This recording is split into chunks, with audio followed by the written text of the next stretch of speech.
এই প্ৰেছ মিটটোত মই আদৰণি জনালোঁ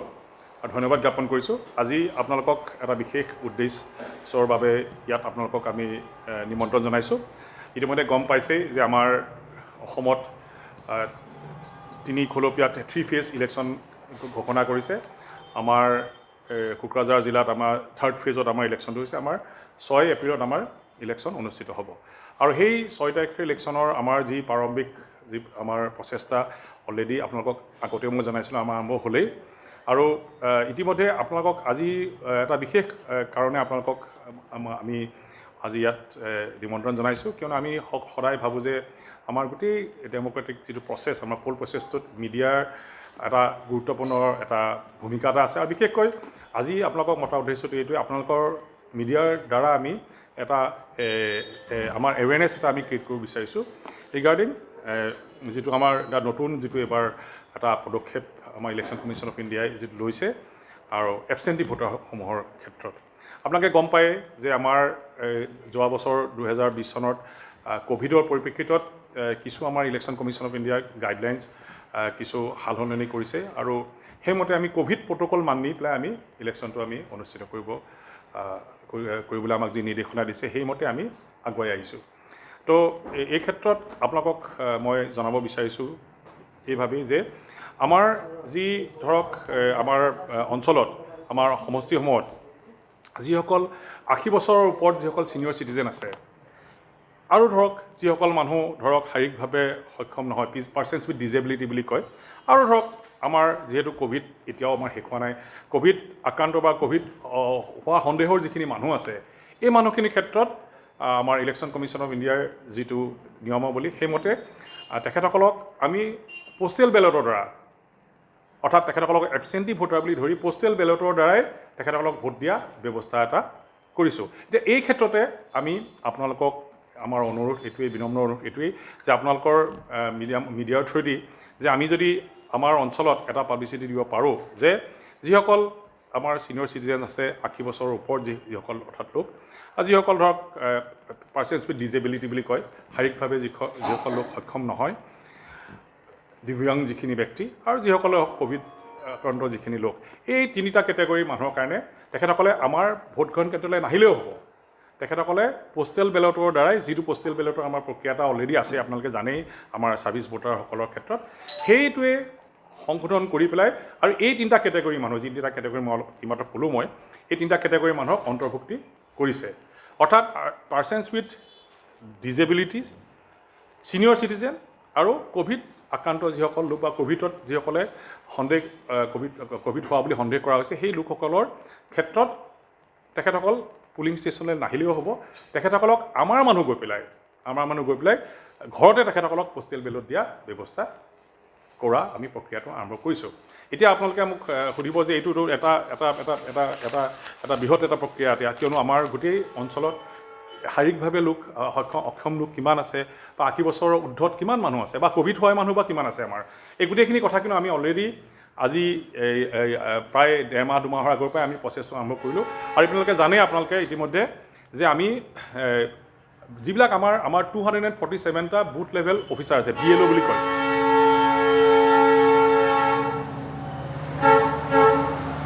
প্ৰত্যেকটো পুলিং ষ্টেচনৰ ক্ষেত্ৰত এজন বুথ লেভেল অফিচাৰ আছে। আৰু এই বুথ লেভেল অফিচাৰজন সাধাৰণতে স্কুলৰ শিক্ষকেই হয় বা বেলেগ তেনেকুৱা ধৰণৰ চাকৰিয়াল ব্যক্তি হয়। এই বুথ লেভেল অফিচাৰখিনিৰ কেইবাটাও গুৰুত্বপূৰ্ণ তেখেতসকলৰ দায়িত্ব আছে, মানে সুচাৰুৰূপে সেইদিনাখন সেইটো পুলিং ষ্টেচনত ভোট হ'বনে নহয় বা সেই অঞ্চলৰ গোটেই মানুহখিনিৰ কাৰণে মানে বিভিন্ন ভোটৰ ক্ষেত্ৰত বা ভোটিঙৰ ক্ষেত্ৰত যিসমূহ ধৰক সমস্যা হ'ব পাৰে সেইখিনি সমাধান কৰাই সেইজন ব্যক্তি বুথ লেভেল অফিচাৰজন। সেই বুথ লেভেল অফিচাৰসমূহৰ লগত কিন্তু ইতিমধ্যে আমি আলোচনা কৰিলোঁ আৰু আলোচনা কৰি গোটেই আমাৰ অঞ্চলটোত কিমানখিনি আমাৰ ছিনিয়ৰ চিটিজেন আছে, কিমানখিনি আমাৰ পাৰ্চনছ উইথ ডিজেবিলিটি আছে, আৰু অৱশ্যে ক'ভিড যিহেতু ক'ভিডটো কিমান আছে বুলি ধৰক এতিয়াই মই ক'ব নোৱাৰিম, ক'ভিডটো হ'ব লাগিব। ক'ভিড যেতিয়া হ'ব তেতিয়া ধৰক আমি মানে সেইমতে আমি ৰেছপঞ্চ কৰিম। কিন্তু বাকী 2টা কেটেগৰীৰ ক্ষেত্ৰত আমাৰ 80 ঊৰ্ধত কিমানখিনি আমাৰ ভোটাৰ আছে, শাৰীৰিকভাৱে অক্ষম লোক, পাৰ্চনছ উইথ ডিজেবিলিটিজ কিমানখিনি আমাৰ ভোটাৰ আছে, এই গোটেইখিনি কিন্তু আমাৰ 30 কোকৰাঝাৰ ইষ্টত আমি কিন্তু অলৰেডি মেপিং কৰি থৈছোঁ। অৰ্থাৎ আপোনাক মই জনাব বিচাৰোঁ যে আমাৰ ইতিমধ্যে আমাৰ ধৰক পাৰ্চনছ উইথ ডিজেবিলিটি বুলি যদি কয় তেতিয়া আমাৰ গোটেই আমাৰ 30 কোকৰাঝাৰ ইষ্ট যিটো সমষ্টি তাত আমাৰ ধৰক মানে চকুৰে ভিজুৱেল ইম্পাৰমেণ্ট অৰ্থাৎ চকুৰে ধৰক সম্পূৰ্ণভাৱে নেদেখা যিসকল লোক আছে তেনেকুৱা আমাৰ 336 জন আছে। ঠিক তেনেকৈ স্পীচ আৰু হিয়াৰিং ডিজেবিলিটি হয়তো কাণৰে নুশুনে বা ক'ব নোৱাৰা ব্যক্তি তেখেতসকলৰ ভিতৰত আমাৰ 333 জন ভোটাৰ আছে। লোক'মটৰ ডিজেবিলিটি অৰ্থাৎ তেখেতসকলে খোজকাঢ়ি আহিবলৈ দিগদাৰ পায়, হুইল চেয়াৰ লৈ বা তেনেকুৱা ধৰণৰ সাহায্য লৈ পেলাই লোৱা যিসকল ব্যক্তি আছে ভোটাৰ আছে তাত আমাৰ 165 জন আছে আৰু বিভিন্ন আদাৰ ধৰক আপোনাৰ ডিজেবিলিটিৰ ক্ষেত্ৰত আমাৰ 670 জন আছে। অৰ্থাৎ মুঠ আমাৰ 1504 জন আমাৰ persons with disability voters with disability বা তেখেতসকলৰ চাৰ্টিফিকেট আছে। আৰু নিয়মটো এইটোৱেই, তেখেতসকলে এই সুযোগটো ল'ব হ'লে কিন্তু তেখেতসকলে এই চাৰ্টিফিকেটখন দিব লাগিব যে তেখেতসকলৰ ফিজিকেল ডিজেবিলিটি আছে। সেই চাৰ্টিফিকেটখন আমাৰ হেল্থ ডিপাৰ্টমেণ্টে যিখন চাৰ্টিফিকেট অলৰেডি থাকেই। সাধাৰণতে আমাৰ যিবিলাক ব্যক্তি আছে আমাৰ শাৰীৰিকভাৱে অক্ষম লোক তেখেতসকলৰ এখন আইডেণ্টি কাৰ্ড থাকে, চাৰ্টিফিকেট থাকেই। সেই চাৰ্টিফিকেটখন বা আইডেণ্টি কাৰ্ডখন দেখুৱাই দিলেই তেখেতসকলে ভোট দিব পাৰিব। ঠিক তেনেকৈ 80 ঊৰ্ধত যিখিনি মানুহ আছে তাত আমাৰ গোটেই আমাৰ 30 কোকৰাঝাৰ ইষ্ট সমষ্টিত আমাৰ 2584 জন তেনেকুৱা 80 ঊৰ্ধত মানুহ আছে, 80 এবভ মানুহ আছে। এতিয়া মই আপোনাক চমুকৈ আমাৰ প্ৰক্ৰিয়াটো বুজাই দিছোঁ যাতে আপোনালোকৰ জনাত সুবিধা হ'ব যে আমি যে ক'লোৱে আপোনালোকক যে এইসকল লোকে বেলট ওচৰলৈ আমাৰ পুলিং কেন্দ্ৰলৈ নাহিলেও হ'ব, ঘৰতে তেখেতসকলৰ পষ্টেল বেলটৰ দ্বাৰা আমি ভোট দিয়া প্ৰক্ৰিয়াটো আৰম্ভ কৰিছোঁ। মই থুলমূলকৈ আপোনালোকসকলক মই এইটো বুজাব বিচাৰিছোঁ যে ইতিমধ্যে আপোনালোকক মই ক'লোৱেই যে আমাৰ বুথ লেভেল অফিচাৰ যিমান আছে আমাৰ 240 জন আমাৰ BLO আছে, বুথ লেভেল অফিচাৰ আছে। তেখেতসকলৰ ইতিমধ্যে আমি এখন সজাগতা মিটিং এখন অনুষ্ঠিত কৰিলোঁ। তাত তেওঁলোকক আমি সম্পূৰ্ণ এই যিটো প্ৰক্ৰিয়া আমি এবাৰ আৰম্ভ কৰিছোঁ এই প্ৰক্ৰিয়াটোৰ বিষয়ে তেখেতসকলক বিতংভাৱে তেখেতসকলক আমি বুজাই দিলোঁ আৰু তেখেতসকলক ক'লোঁ যে আপোনালোকৰে দায়িত্ব হ'ব যে এজন বুথ লেভেল অফিচাৰৰ এজন পুলিং ষ্টেচনৰ অধীনত কিমান ধৰক এই এনেকুৱা ধৰণৰ শাৰীৰিকভাৱে অক্ষম লোক আছে, কিমান ধৰক 80 ঊৰ্ধত লোক আছে, তেখেতসকলৰ সেই পুলিং ষ্টেচনটোত তেখেতসকলে সেইখিনি মানুহৰ গৈ পেলাই এখন ফৰ্ম 12D ফৰ্ম বুলি কয়, সেই 12D ফৰ্মখন বিতৰণ কৰিব লাগিব। অৰ্থাৎ 12D ফৰ্মখন একোৱেই নহয়, সেইখন ফৰ্মত খালি মানে এখন এপ্লিকেশ্যন ফৰ্ম যে মই ব্যক্তিজনে যে মানে যিহেতু মোৰ 80 বছৰ ওপৰ হ'ল বা মোৰ শাৰীৰিকভাৱে মই সক্ষম নহয়, সেইকাৰণে মই পোষ্টেল বেলটৰ থ্ৰুৱেদি মই ভোটটো দিব বিচাৰিছোঁ বোলা এখন এপ্লিকেশ্যন ফৰ্ম। সেই ফৰ্মখন আমাৰ বুথ লেভেল অফিচাৰসমূহক আমি দি দিলোঁ আৰু ইতিমধ্যে আমাৰ যে এই 1504 জন লোক আছে, আমাৰতো নিৰ্দিষ্ট পুলিং ষ্টেচন আছে, সেইমতে সেই বুথ লেভেল অফিচাৰসমূহে ইতিমধ্যে তেখেতসকলক এই ফৰ্মবিলাক দি দিছে। হয়তো এনেকুৱা এজন মানুহ থাকিব পাৰে, ছাপ'জ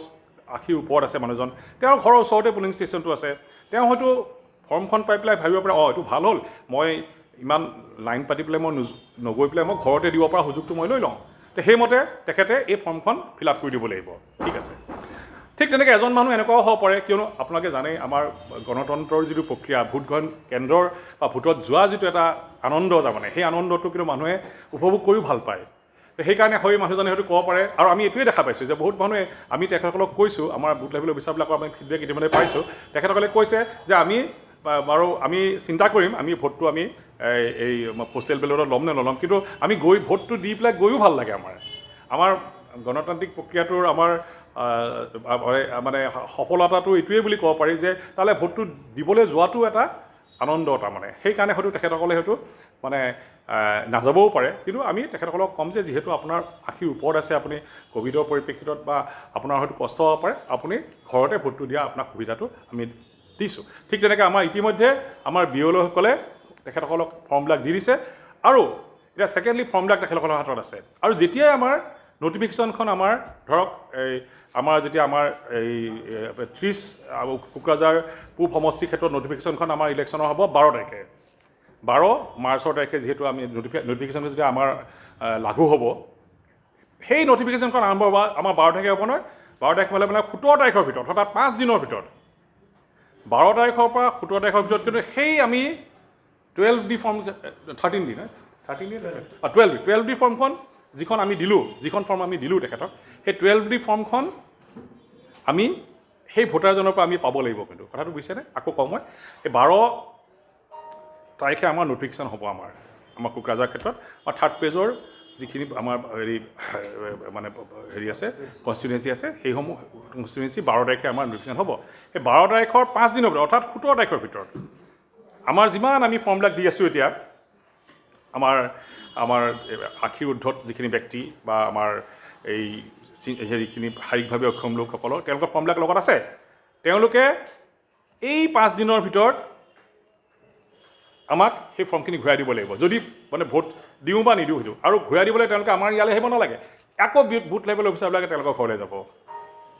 12 তাৰিখৰ পৰা 17 তাৰিখৰ আগতেই 17 তাৰিখৰ ভিতৰত আমি পাব লাগিব সেইকাৰণে 17 তাৰিখলৈ নৰখে আৰু ধৰক 12-13 তাৰিখৰ ভিতৰতে তেখেতলোকে বুথ লেভেল অফিচাৰখিনিয়ে আৰু পাৰিব একো দিগদাৰ নাই এজন বুথ লেভেল অফিচাৰ ধৰক নিজৰ এলেকাটো বৰ ডাঙৰ এলেকা নহয়তো তাত গৈ পেলাই তেওঁ ধৰক আৰু ধৰক 10-15-20জন তেনেকৈ ধৰক পাব তেনেকুৱা লোক আমাৰ গোটেইখন স্কেটাৰ হৈ আছেতো তো সেইকাৰণে ধৰক এজন বুথ লেভেল অফিচাৰৰ ক্ষেত্ৰত যদি ধৰক চাপ'জ 15জন শাৰীৰিকভাৱে অক্ষম লোক আছে সেইটো পলিং ষ্টেচনত বা